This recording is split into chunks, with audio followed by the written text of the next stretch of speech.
Hello there, how are you? Long time no see, how's it going? Wish all of you are doing well, pretty good, safe and in good health. Do you want to build your English language? Do you have a major learning coaches to get better at communicating in professional settings? Do you seek language proficiency? Watch this video. Watch this Barack Obama speech. Let's get started. Mr. President, Mr. Secretary General, fellow delegates, ladies and gentlemen. As I address this hall as President for the final time, let me recount the progress that we've made these last 8 years.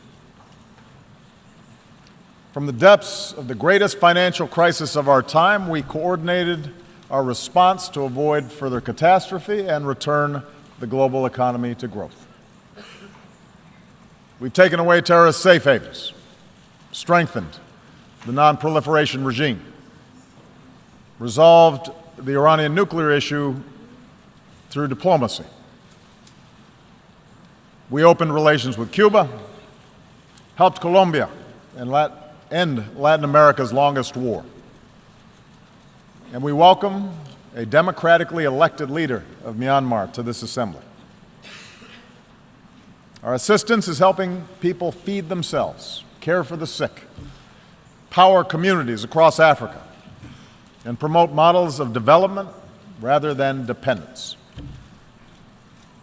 And we have made international institutions like the World Bank and the International Monetary Fund more representative, while establishing a framework to protect our planet from the ravages of climate change.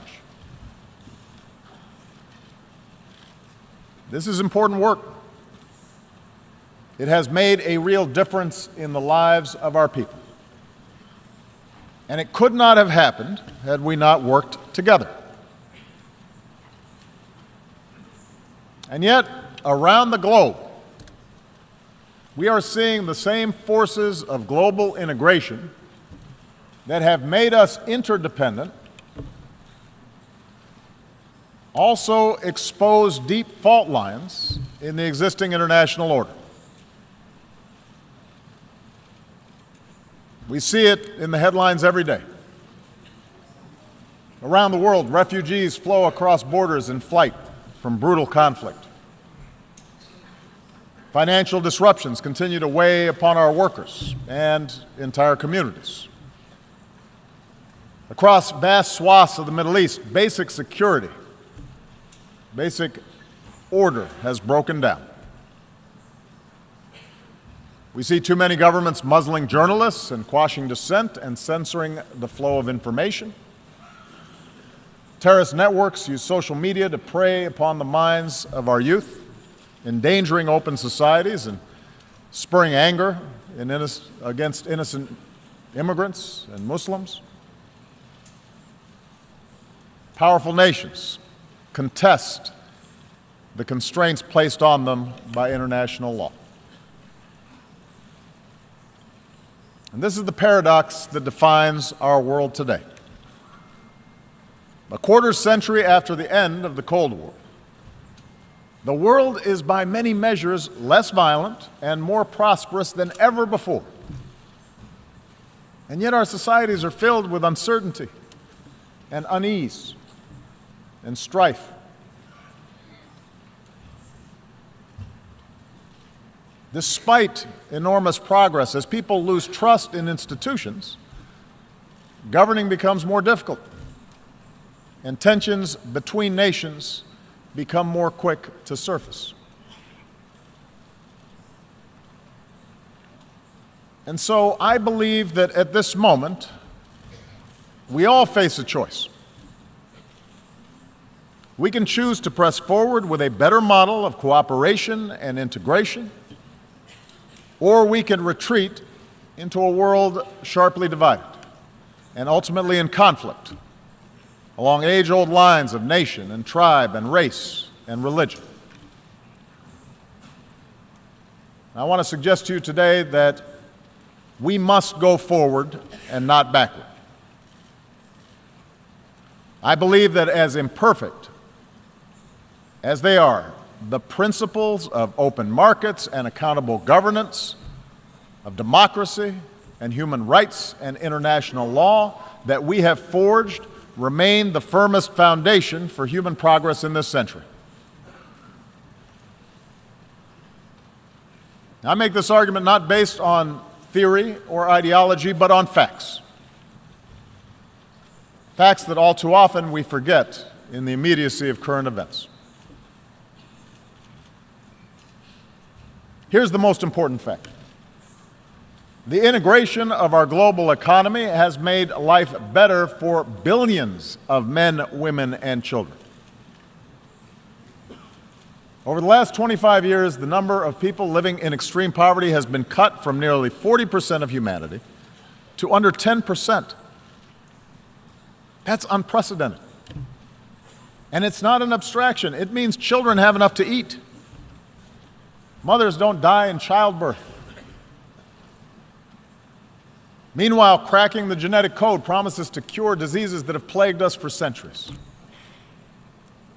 The internet can deliver the entirety of human knowledge to a young girl in a remote village on a single handheld device. In medicine and in manufacturing and education and communications, we're experiencing a transformation of how human beings live on a scale that recalls the revolutions in agriculture and industry. And as a result, a person born today is more likely to be healthy, to live longer, and to have access to opportunity than at any time in human history. Moreover, the collapse of colonialism and communism has allowed more people than ever before to live with the freedom to choose their leaders.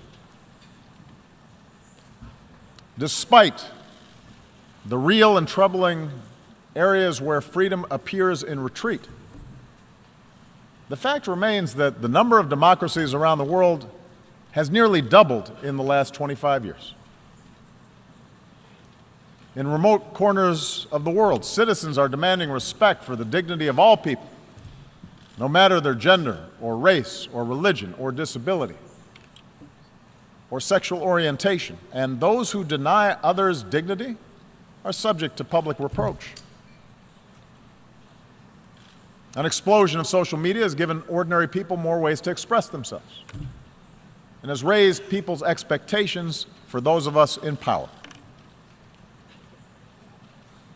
Indeed, our international order has been so successful that we take it as a given that great powers no longer fight world wars, that the end of the Cold War lifted the shadow of nuclear Armageddon, that the battlefields of Europe have been replaced by peaceful union, that China and India remain on a path of remarkable growth. I say all this not to whitewash the challenges we face or to suggest complacency. Rather, I believe that we need to acknowledge these achievements in order to summon the confidence to carry this progress forward and to make sure that we do not abandon those very things that have delivered this progress. In order to move forward, though, we do have to acknowledge that the existing path to global integration requires a course correction. Because too often those trumpeting the benefits of globalization have ignored inequality within and among nations, have ignored the enduring appeal of ethnic and sectarian identities, have left international institutions ill-equipped, underfunded, under-resourced in order to handle transnational challenges. And as these real problems have been neglected, alternative visions of the world have pressed forward, both in the wealthiest countries and in the poorest. Religious fundamentalism, the politics of ethnicity or tribe or sect, aggressive nationalism, a crude populism, sometimes from the far left, but more often from the far right, which seeks to restore what they believe was a better, simpler age free of outside contamination. We cannot dismiss these visions. They are powerful. They reflect dissatisfaction among too many of our citizens. I do not believe those visions can deliver security or prosperity over the long term. But I do believe that these visions fail to recognize at a very basic level our common humanity. Moreover, I believe that the acceleration of travel and technology and telecommunications, together with a global economy that depends on a global supply chain, makes it self-defeating ultimately for those who seek to reverse this progress. Today, a nation ringed by walls would only imprison itself.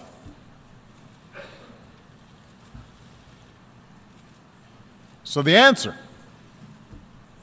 cannot be a simple rejection of global integration.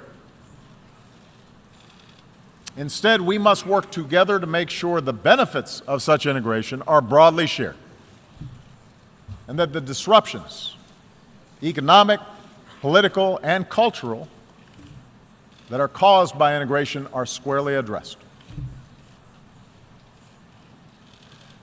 Now, this is not the place for a detailed policy blueprint, but let me offer in broad strokes those areas where I believe we must do better together. It starts with making the global economy work better for all people and not just for those at the top.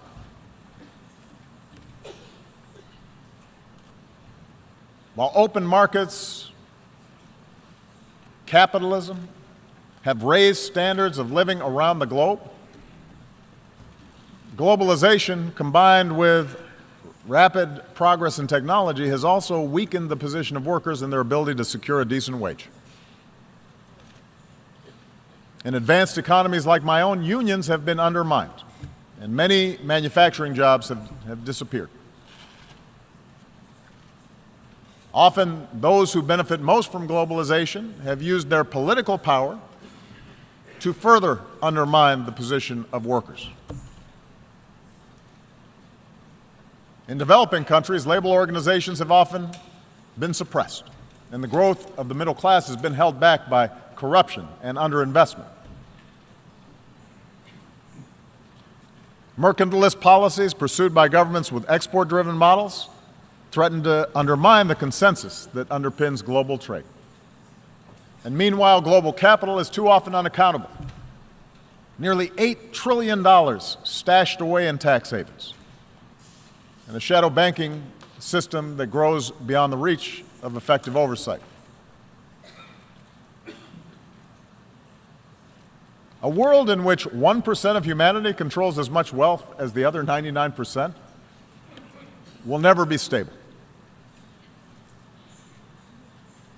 I understand that the gaps between rich and poor are not new, but just as the child in a slum today can see the skyscraper nearby, technology now allows any person with a smartphone to see how the most privileged among us live and the contrast between their own lives and others. Expectations rise then, faster than governments can deliver, and a pervasive sense of injustice undermines people's faith in the system.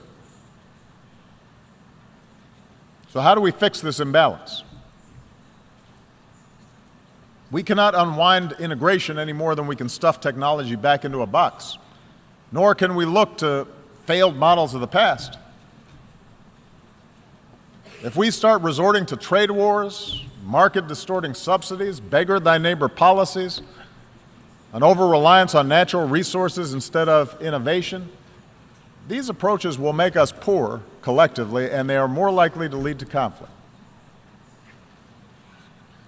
And the stark contrast between, say, the success of the Republic of Korea and the wasteland of North Korea shows that central planned control of the economy is a dead end. But I do believe there's another path, one that fuels growth and innovation and offers the clearest route to individual opportunity and national success. It does not require succumbing to a soulless capitalism that benefits only the few, but rather recognizes that economies are more successful when we close the gap between rich and poor, and growth is broadly based. And that means respecting the rights of workers so they can organize into independent unions and earn a living wage.